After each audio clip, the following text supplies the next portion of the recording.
Hello मेरे प्यारे बच्चों। तो बेटा ये आज रिवीजन पॉडकास्ट सीरीज 2.0 का सबसे पहला पॉडकास्ट है और आज हम शुरू कर रहे हैं with cell cycle and cell division. Cell cycle क्या है?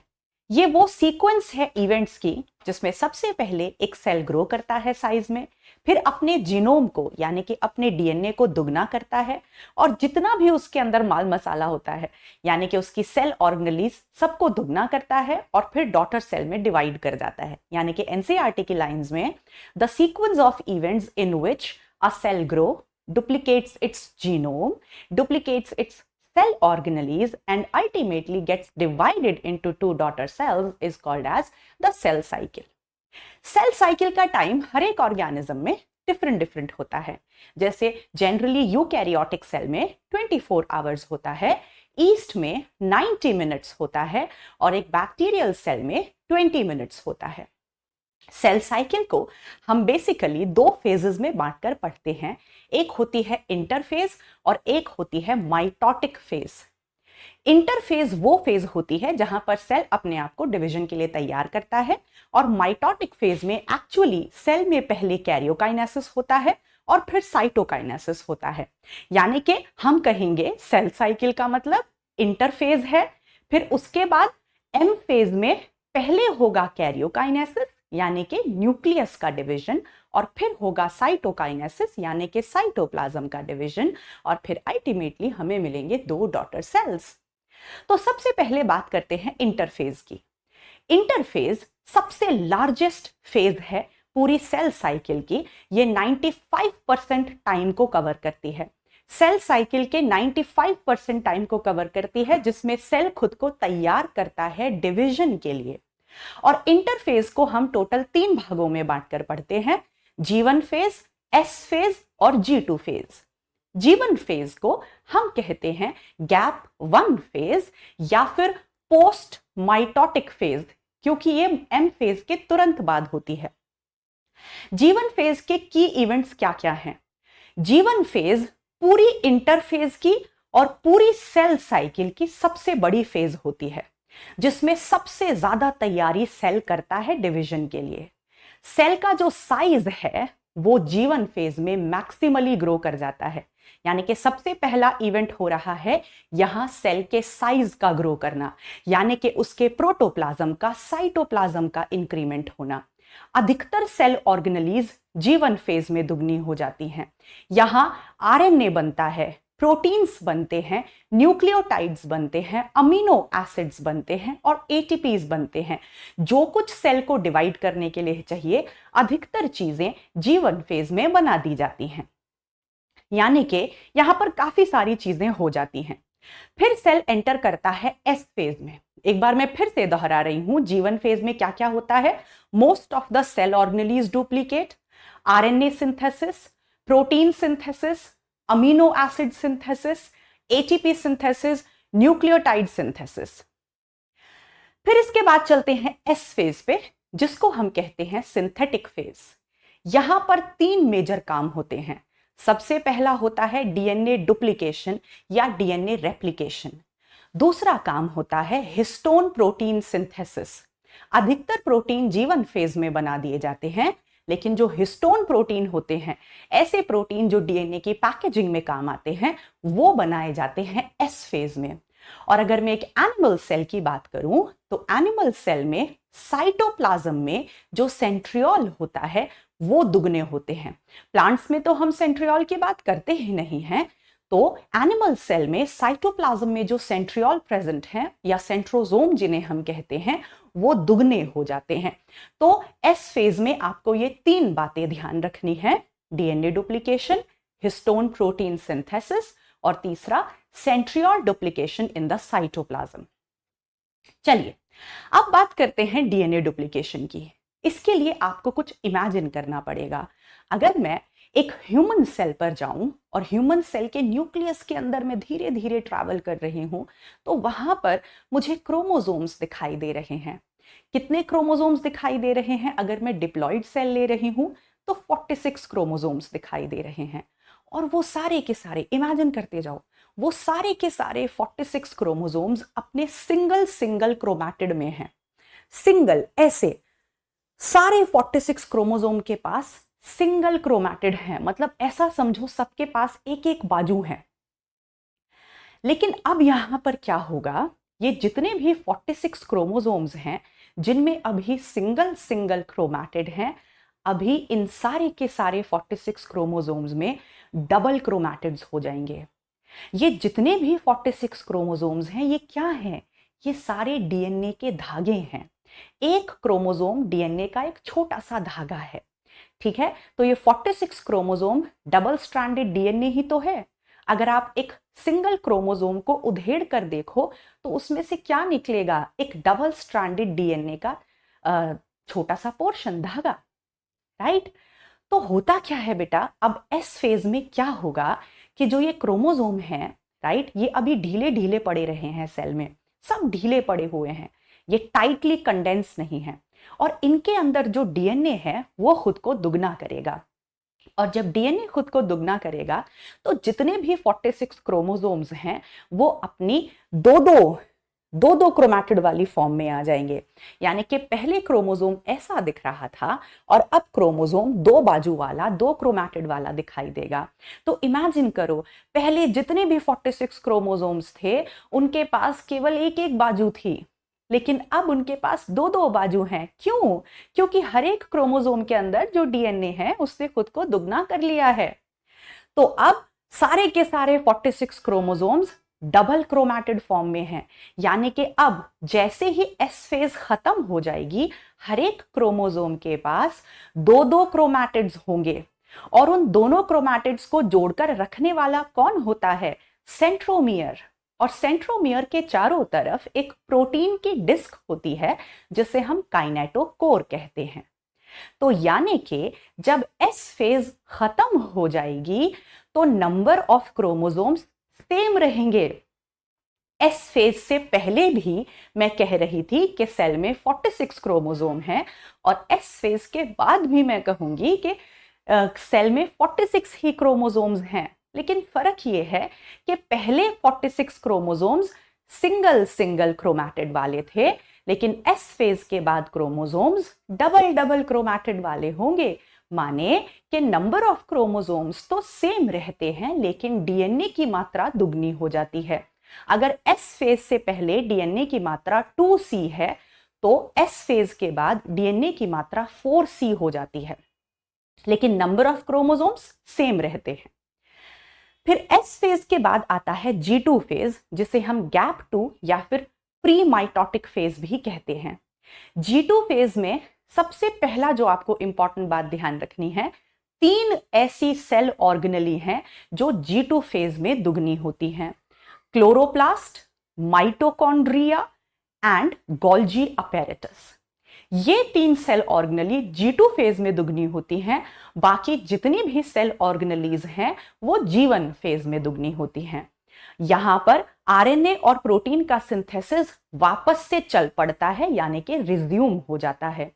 तो आरएनए और प्रोटीन कहां कहां बन रहे हैं? G1 फेज में और G2 फेज में।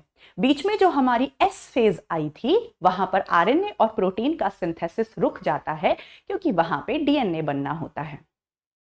तो बेसिकली, और हाँ, एक और इंपॉर्टेंट प्रोटीन है जो G2 फेज में बनता है, दैट इज टिब्यूलिन प्रोटीन।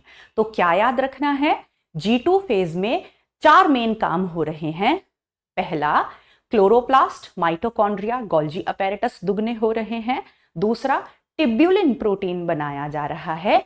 और तीसरा, आरएनए सिंथेसिस कंटिन्यू हो जाता है फिर से, और प्रोटीन सिंथेसिस भी कंटिन्यू हो जाता है।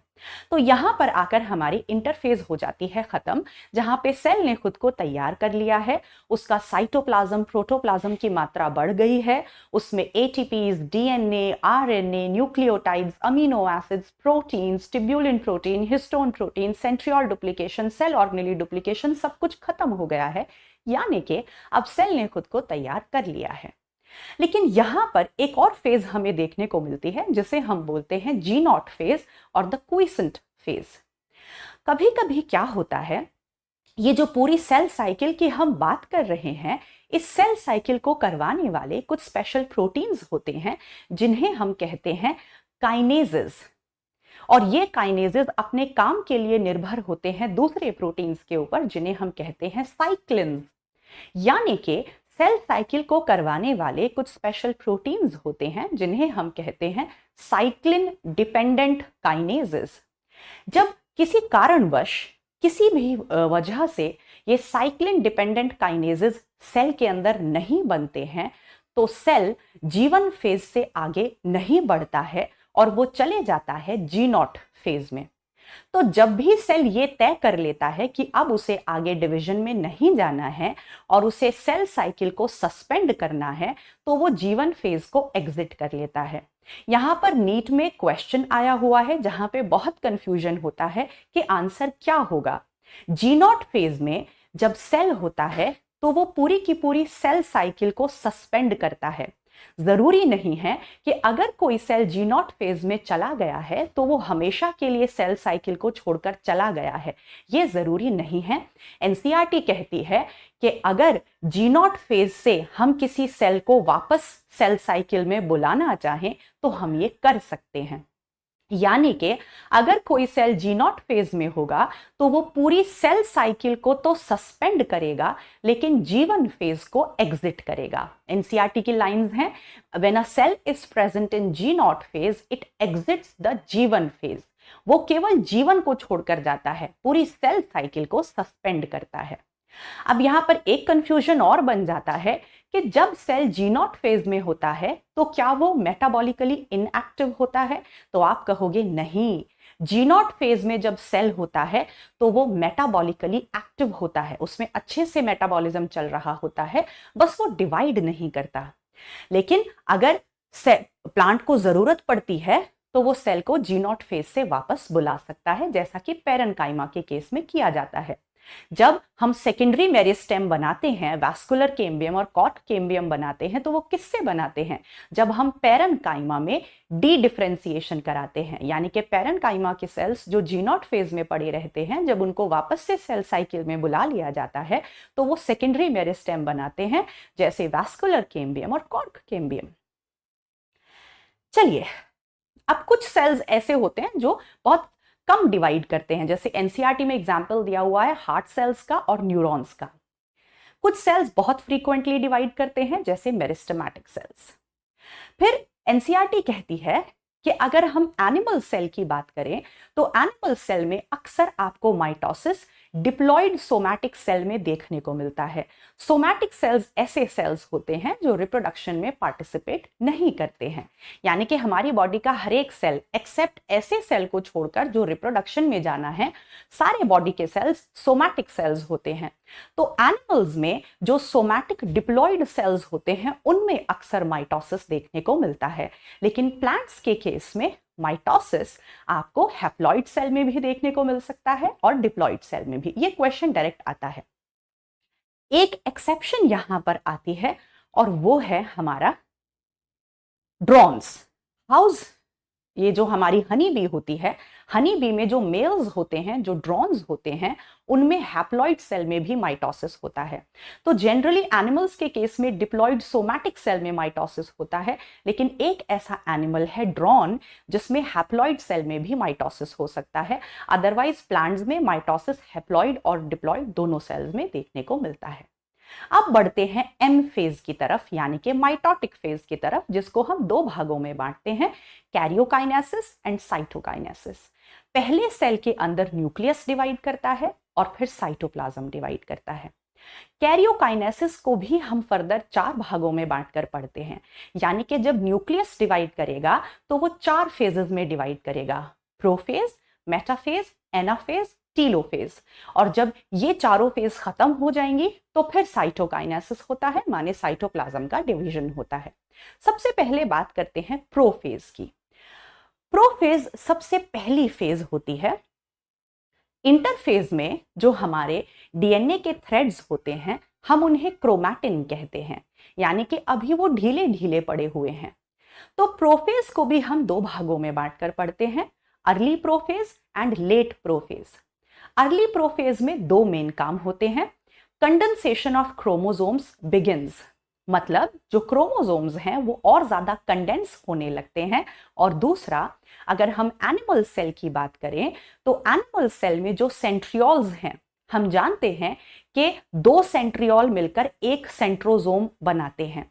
तो जो एनिमल सेल होता है उसके साइटोप्लाज्म में सेंट्रोसोम पड़ा हुआ है, यानी कि पेयर ऑफ सेंट्रियोल। ये जो सेंट्रोसोम है ये खुद को दुगना करता है।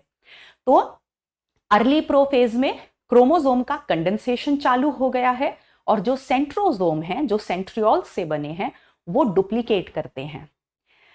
अब ये जो सेंट्रोसोम है, इन सेंट्रोसोम से निकलना शुरू हो जाती हैं एस्ट्रल रेज।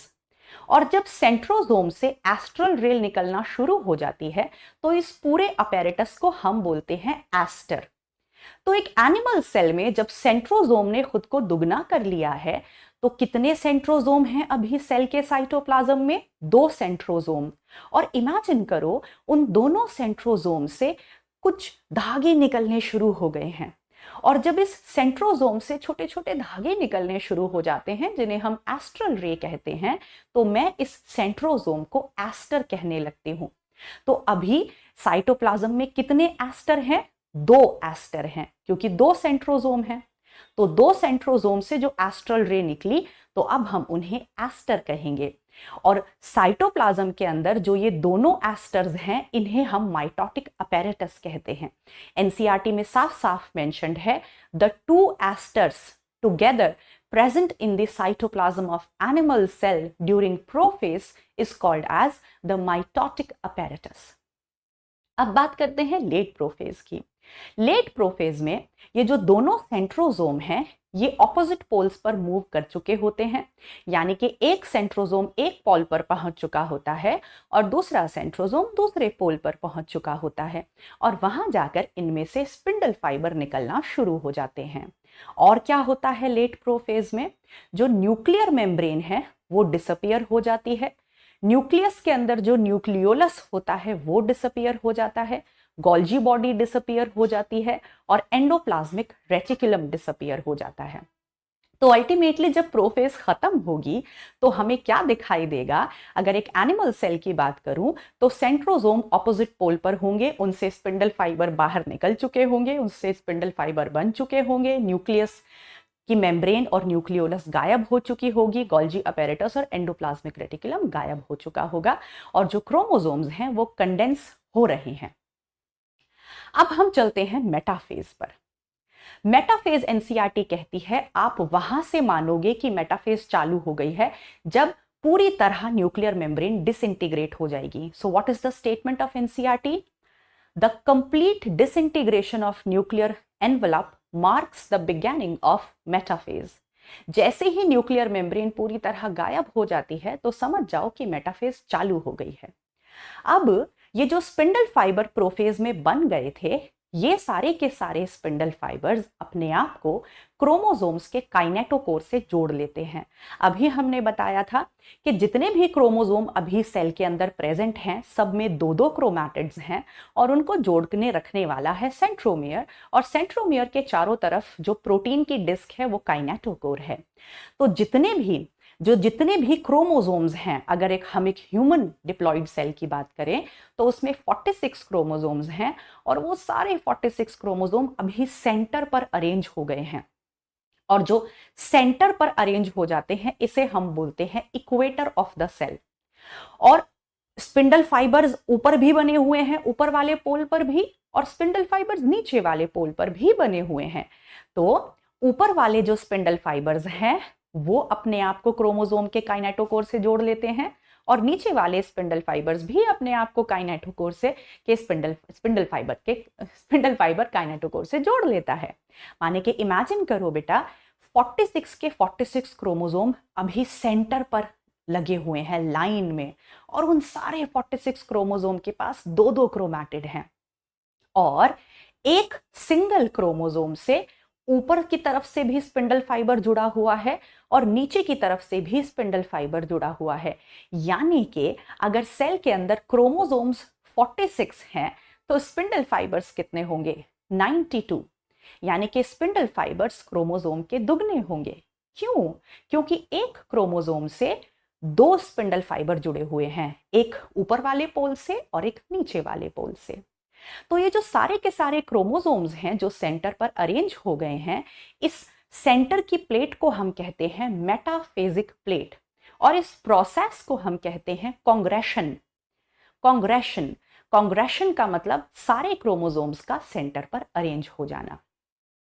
तो मेटाफेज में दो मेन काम हो रहे हैं। स्पिंडल फाइबर्स खुद को क्रोमोसोम्स के काइनेटोकोर से जोड़ रहे हैं, और सारे क्रोमोसोम्स जितने भी हैं वो एक सिंगल मेटाफेजिक प्लेट में, एक सिंगल लाइन में सेल के सेंटर पर अरेंज हो जाते हैं। बहुत इंपॉर्टेंट क्वेश्चन जो यहां से बनता है कि मेटाफेज पर फुल कंडेंसेशन हो चुका होता है, मतलब क्रोमोसोम जितने मैक्सिमम कंडेंस हो सकते हैं वो यहां हो जाते हैं। और अगर आपको क्रोमोसोम्स को पढ़ना है, उनकी मॉर्फोलॉजी को जानना है कि क्रोमोसोम्स कैसे होते हैं, कैसे दिखते हैं, तो आप मेटाफेज पर जाओगे।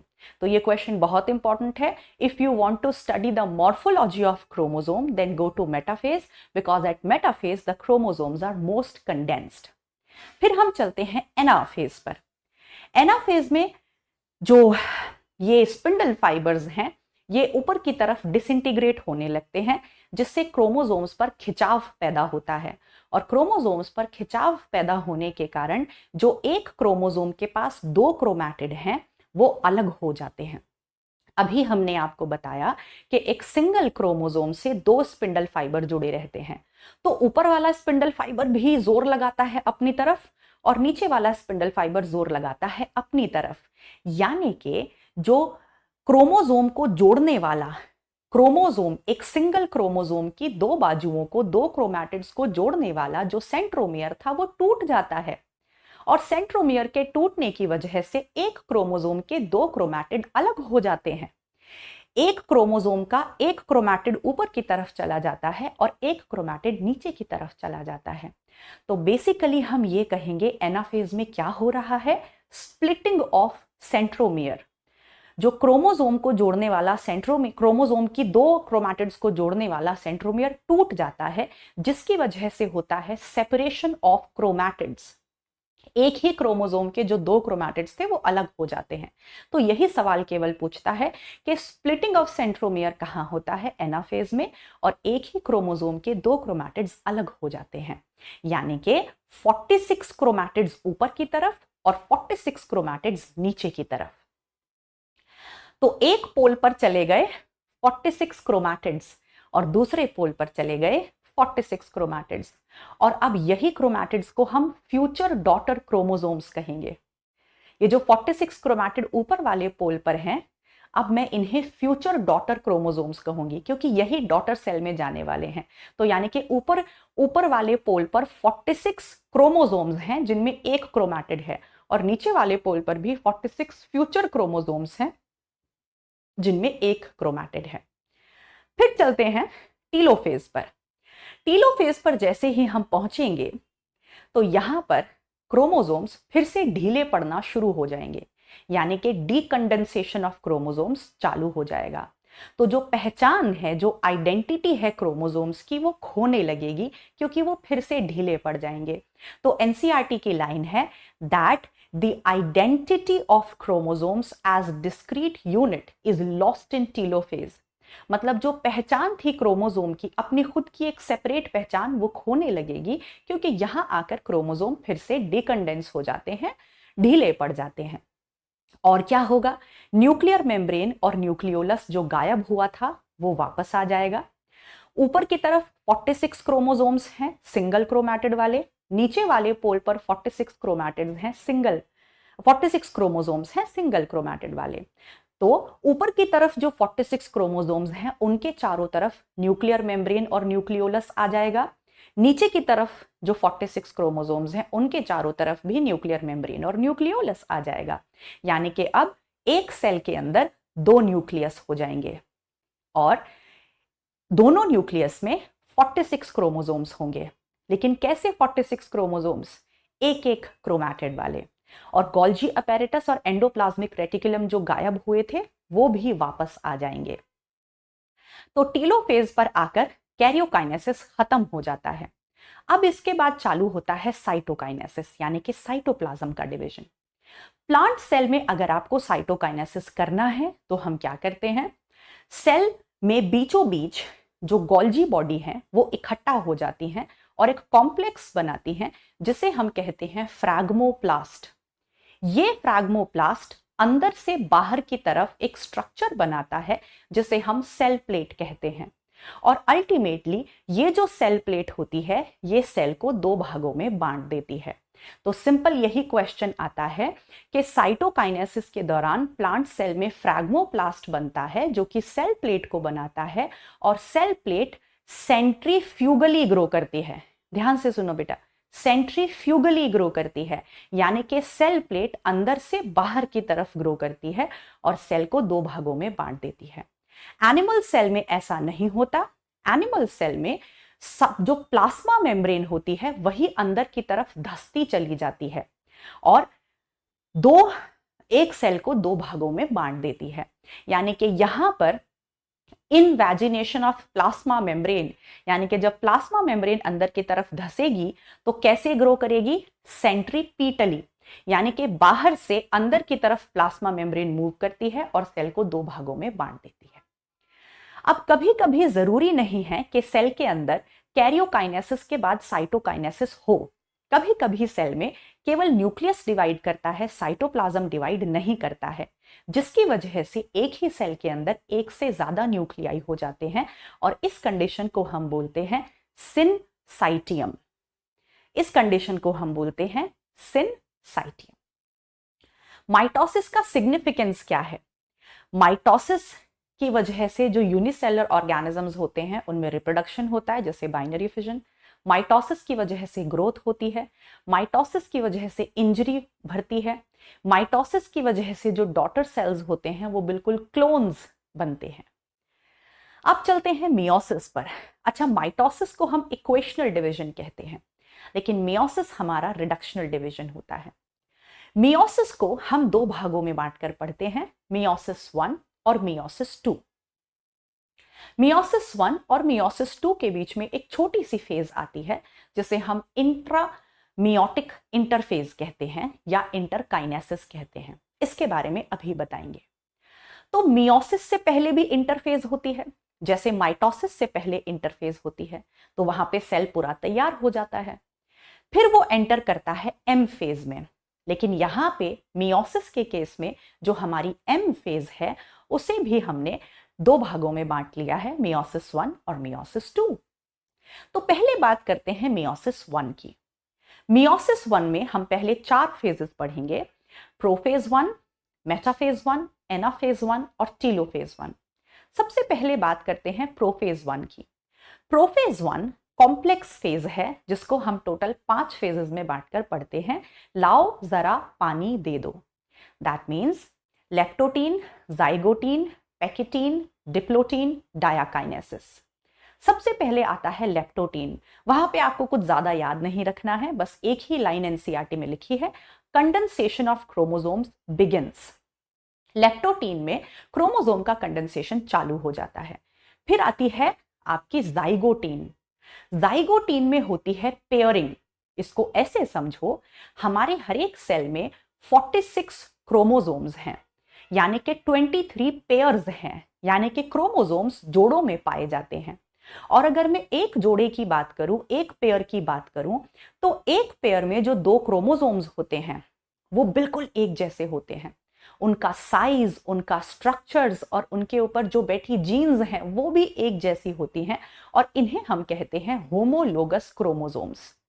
तो जाइगोटीन के दौरान होती है पेयरिंग या फिर साइनैप्सिस, मतलब जोड़े बनाए जाते हैं। ऐसे सारे क्रोमोसोम जिनका स्ट्रक्चर 2 क्रोमोसोम जिनका स्ट्रक्चर एक जैसा होता है वो जोड़ा बना लेते हैं और इस प्रोसेस को हम पेयरिंग और साइनैप्सिस कहते हैं। तो 2 होमोलोगस क्रोमोसोम्स, 2 क्रोमोसोम पास आ गए और उन्होंने एक जोड़ा बना लिया। अब इस जोड़े के बीच में एक कॉम्प्लेक्स होता है जिसे हम बोलते हैं साइनैप्टोनीमल कॉम्प्लेक्स। ये साइनैप्टोनीमल कॉम्प्लेक्स न्यूक्लियोप्रोटीनेशियस होता है, माने ये न्यूक्लिक एसिड और प्रोटीन से मिलकर बनता है। तो आपसे नेचर पूछ सकते हैं कि दो होमोलोगस क्रोमोसोम को जोड़ने वाला साइनैप्टोनीमल कॉम्प्लेक्स क्या होता है? So you will say न्यूक्लियोप्रोटीनेशियस complex होता है।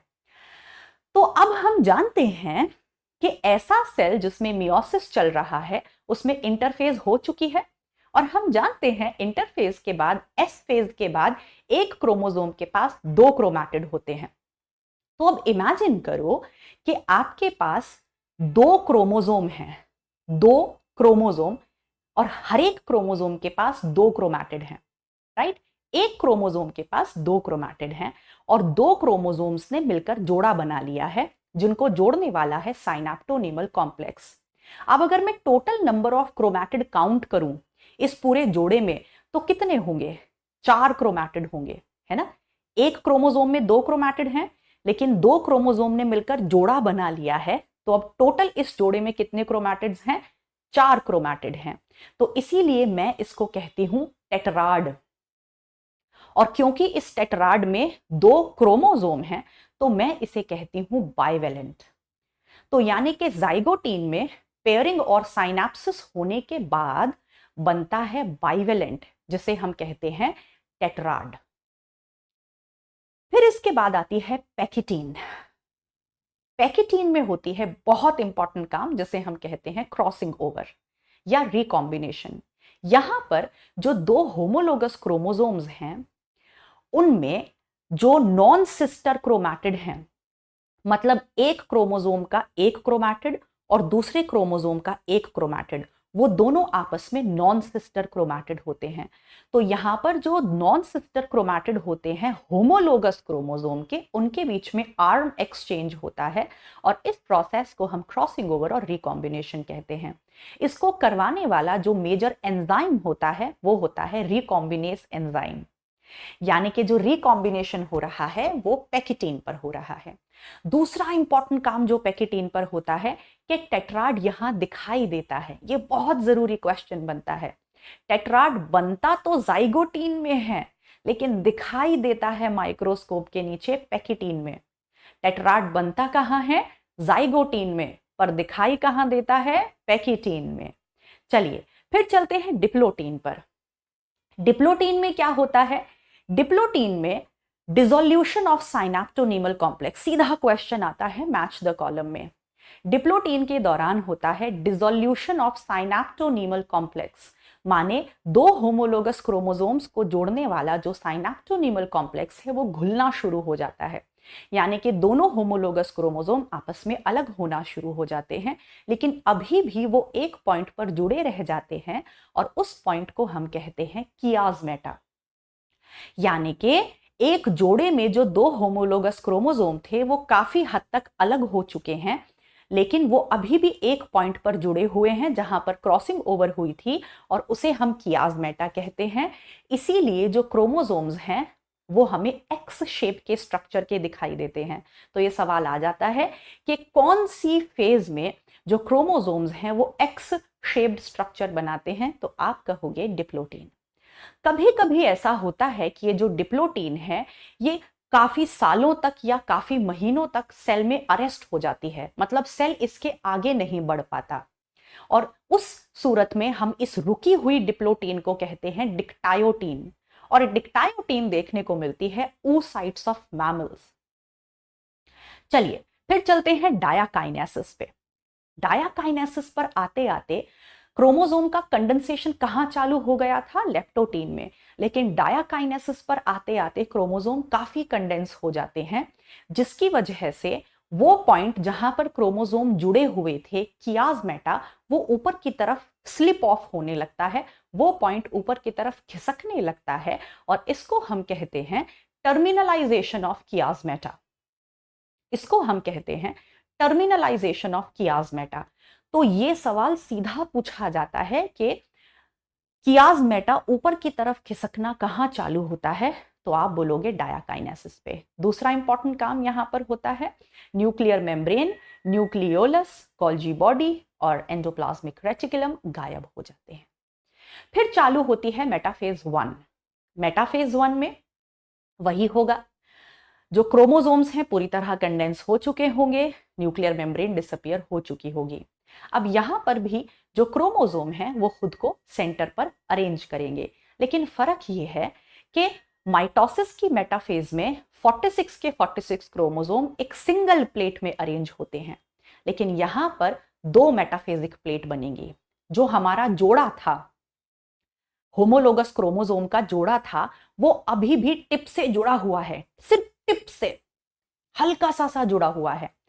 यानी कि जब सेंटर पर जोड़ा बैठेगा तो एक साथ बैठेगा, यानी कि एक होमोलोगस क्रोमोसोम का जोड़ा सेंटर पर बैठेगा, जिसमें से एक क्रोमोसोम ऊपर की तरफ होगा जोड़े में से और एक क्रोमोसोम नीचे की तरफ होगा।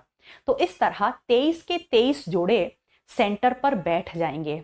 तो जब 23 जोड़े सेंटर पर बैठेंगे तो उसमें 23 क्रोमोसोम ऊपर वाली प्लेट में होंगे और 23 क्रोमोसोम 23 क्रोमोसोम्स नीचे वाली प्लेट पर होंगे, यानी कि दो प्लेट बनेंगी। जो स्पिंडल फाइबर्स हैं जो डायाकाइनेसिस में बनकर पूरे हो चुके हैं, वो स्पिंडल फाइबर अब क्रोमोसोम्स के काइनेटोकोर से खुद को जोड़ेंगे। लेकिन यहां पर फर्क ये है बेटा कि ऊपर वाले जो 23 ऊपर की प्लेट में जो 23 क्रोमोसोम्स हैं उनसे एक एक स्पिंडल फाइबर जुड़ा होगा ऊपर वाले पोल से, और नीचे वाली प्लेट में जो 23 क्रोमोसोम्स हैं उनसे एक एक स्पिंडल फाइबर जुड़ा होगा। माइटोसिस की मेटाफेज में एक क्रोमोसोम से दो स्पिंडल फाइबर जुड़े हुए थे, लेकिन यहां पर एक क्रोमोसोम से एक ही स्पिंडल फाइबर जुड़ा होगा, यानी कि यहां पर मेटाफेज पर जितने क्रोमोसोम्स हैं उतने ही स्पिंडल फाइबर्स हैं। चलिए फिर शुरू होती है एनाफेज। अब एनाफेज में पोल्स एक स्पिंडल ऊपर वाले स्पिंडल फाइबर अपनी तरफ खींचेंगे, नीचे वाले अपनी तरफ खींचेंगे, तो एक जोड़े में से एक क्रोमोसोम ऊपर जाएगा और पूरा का पूरा एक क्रोमोसोम नीचे जाएगा। यानी कि यहां पर हो रहा है सेपरेशन ऑफ होमोलोगस क्रोमोसोम्स। ये बहुत इंपॉर्टेंट क्वेश्चन बनता है।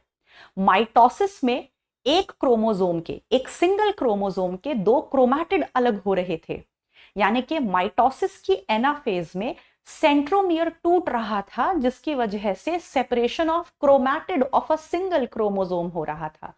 लेकिन यहां की मेटाफेज में सेंट्रोमियर की स्प्लिटिंग नहीं होती है। यहां सेंट्रोमियर स्प्लिट नहीं करता है, बल्कि यहां पर एक जोड़े में जो दो क्रोमोसोम हैं वो अलग होते हैं। यानी कि एनाफेज 1 ऑफ मियोसिस 1 में there is no splitting of centromere and there is no separation of chromatids, लेकिन यहां पर हो रहा है सेपरेशन ऑफ होमोलोगस क्रोमोसोम्स।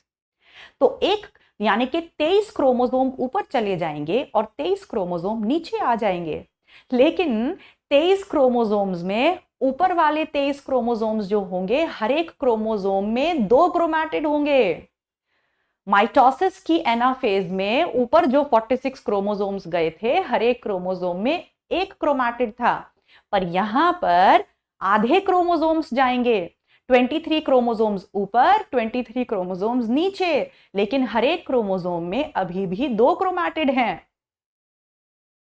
फिर इसके बाद यानी कि जो सही मायनों में हम कहते हैं कि माइटोसिस में क्रोमोसोम का नंबर आधा हो जाता है, वो कहां होता है? एनाफेज 1 पर। अब चलते हैं टीलोफेज पर।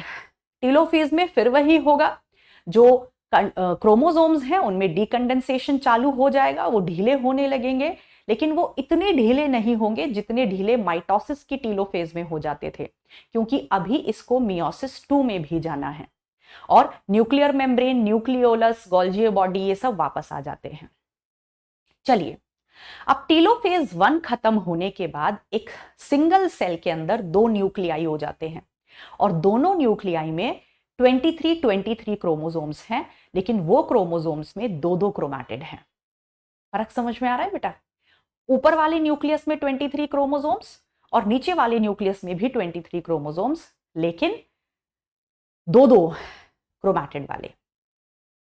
चलिए आगे चलते हैं। अब यहां पे सेल एक छोटी सी इंटरफेज में जाता है, एक छोटी सी इंटरफेज में मियोसिस 2 में जाने से पहले। इसको हम बोलते हैं इंटरकाइनेसिस या फिर इंट्रामियोटिक इंटरफेज। यहां पर डीएनए दुगना नहीं होता है। मैं फिर से दोहरा रही हूं, यहां पर डीएनए दुगना नहीं होता है।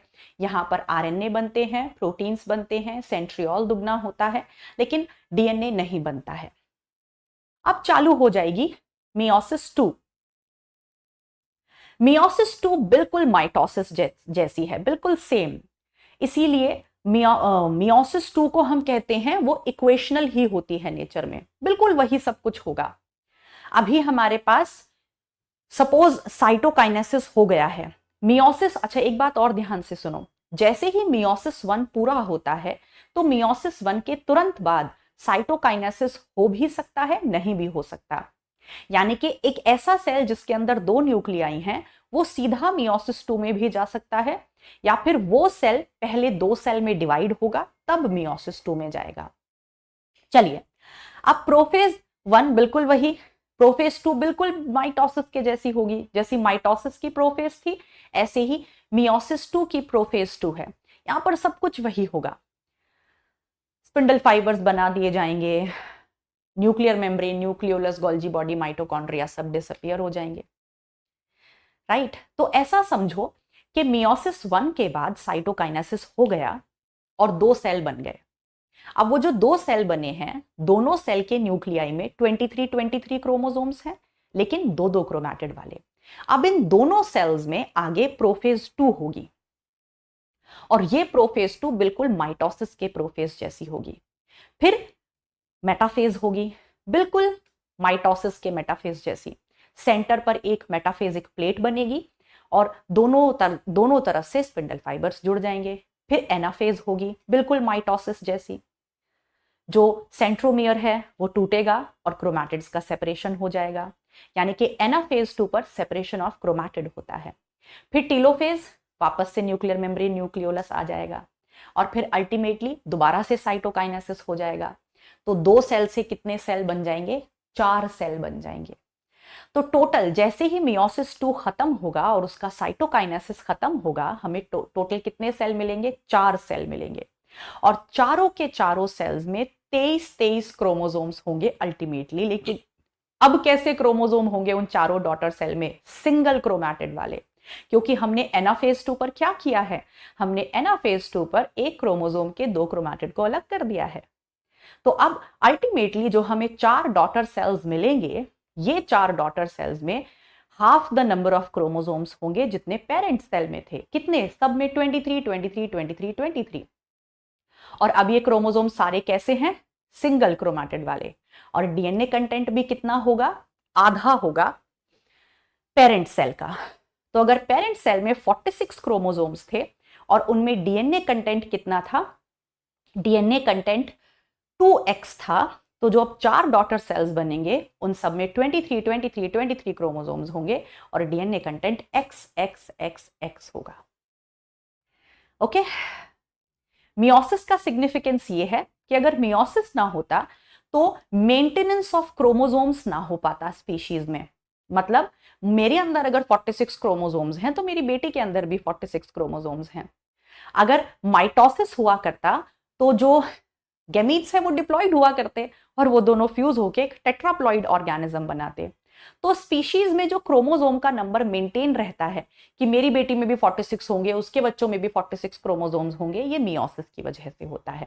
और मियोसिस की वजह से आता है वेरिएशन। कुछ सब्सटेंसेस ऐसे होते हैं जो माइटोसिस को बढ़ावा देते हैं, जैसे ऑक्सिन, साइटोकाइनिन, जिबरेलिन, एनिमल्स में इंसुलिन। लेकिन कुछ होते हैं माइटोटिक पॉइजन्स जो रोकते हैं, जैसे साइनाइड्स, अजाइड्स और कॉल्सीचीकम। कॉल्सीचीकम को हम माइटोटिक पॉइजन कहते हैं क्योंकि वो एक सेल को मेटाफेज पर अरेस्ट कर देता है, जिसकी वजह से जो सेल है उसमें माल मसाला, क्रोमोसोम्स, ये सब डीएनए दुगना तो हो जाता है पर बंट नहीं पाता। इसीलिए कॉल्सीचीकम की वजह से एक सिंगल सेल के अंदर क्रोमोसोम का नंबर दुगना हो जाता है। इसीलिए हम कॉल्सीचीकम को क्रोमोसोम डबलिंग एजेंट भी कहते हैं। अब यहां से कुछ क्वेश्चंस आ जाते हैं।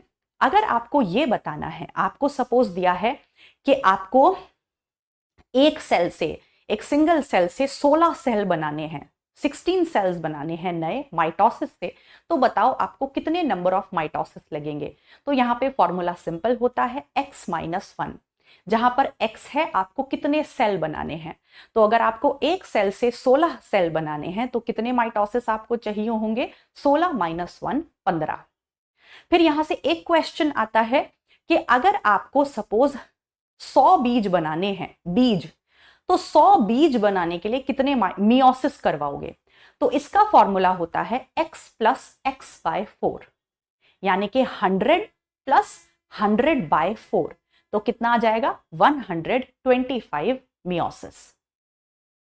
फिर यहां से क्वेश्चंस आ जाते हैं कि जब तक वो ये पूछेगा, सपोज वो आपसे कह रहा है कि एक पेरेंट सेल में 12 क्रोमोसोम हैं, एक पेरेंट सेल में 12 क्रोमोसोम हैं और उसका डीएनए कंटेंट है 2C, तो बताओ G2 फेज में कितने क्रोमोसोम होंगे और उसमें कितना डीएनए कंटेंट होगा? तो हम जानते हैं कि S फेज में केवल डीएनए कंटेंट दुगना होता है, क्रोमोसोम्स नहीं।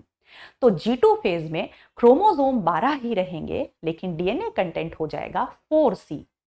प्रोफेज में भी क्रोमोसोम 12 रहेंगे, डीएनए कंटेंट हो जाएगा 2C। मेटाफेज में भी क्रोमोसोम 12 रहेंगे, डीएनए कंटेंट रहेगा 2C।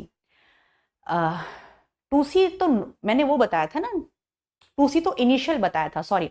अगर पेरेंट सेल में 12 क्रोमोसोम है और 2C डीएनए कंटेंट है, तो G2 फेज में 12 क्रोमोसोम रहेंगे, 4C डीएनए कंटेंट रहेगा, और मेटाफेज तक यही रहेगा। लेकिन एनाफेज पर एक पोल पर कितने क्रोमोसोम हो जाएंगे? 12, और दूसरे पोल पर भी 12 क्रोमोसोम, लेकिन डीएनए कंटेंट बढ़ जाएगा। ऊपर वाले पोल पर 2C, नीचे वाले पोल पर भी 2C, क्योंकि हमने एक क्रोमोसोम के 2 क्रोमैटिड्स को सेपरेट किया था। तो एनाफेज के एक पोल पर 12 क्रोमोसोम, दूसरे पोल पर भी 12 क्रोमोसोम, लेकिन डीएनए कंटेंट एक पोल पर 2C, दूसरे पोल पर 2C, यानी कि अल्टीमेटली जो 2 डॉटर सेल बनेंगे उनके पास क्रोमोसोम नंबर 12 रहेंगे और डीएनए कंटेंट 2C, यानी कि बिल्कुल पेरेंट सेल जैसा। तभी तो हम कहते हैं कि माइटोसिस से क्लोन्स बनते हैं। ओके बेटा, तो मुझे उम्मीद है कि एनसीईआरटी की एक एक लाइन इस पॉडकास्ट में कवर हो गई है, कुछ भी नहीं छूटा है, कोई पैराग्राफ, कोई इंपॉर्टेंट लाइन, कोई important example, nothing is left. एक बार आप अपनी एनसीईआरटी रीड कर लीजिएगा, इसके पीवाईक्यू सॉल्व कर लीजिएगा, and the chapter is ready. मिलते हैं अगले पॉडकास्ट में एक नए चैप्टर के साथ। तब तक अपना ध्यान रखो, खुश रहो, अपनी हेल्थ का ध्यान रखो, पॉजिटिव स्टेट ऑफ माइंड में रहो और जम कर तैयारी करो। बाय।